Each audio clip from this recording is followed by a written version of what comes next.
I didn't believe in God, let alone an afterlife.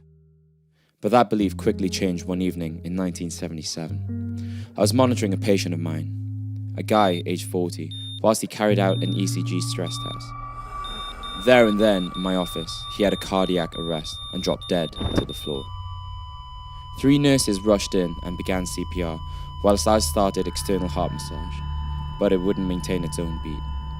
I had to insert a pacemaker wire down through the large vein. The patient began coming to, but whenever I reached for instruments or interrupted chest compressions, he would lose consciousness again, stop breathing, and die one more time.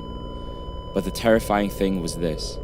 Each time he came around and began respiration, he would scream, "I'm in hell! I'm in hell!" and plead with me not to quit. This literally scared the hell out of me. Every time I quit, I was sending him back there. He looked petrified.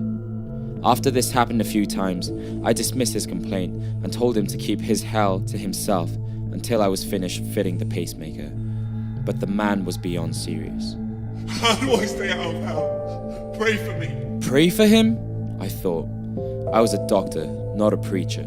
Pray for me. He repeated. It was a dying man's request. As I continued working, I took my mind back to Sunday school and had the man repeat a prayer asking Jesus to save him and turn his life around. It wasn't complicated. And with that, his condition stabilized. I asked the patient a couple of days later to explain what he saw in hell. But he remembered nothing, as if it was wiped from his memory. He did, however, remember everything after the prayer.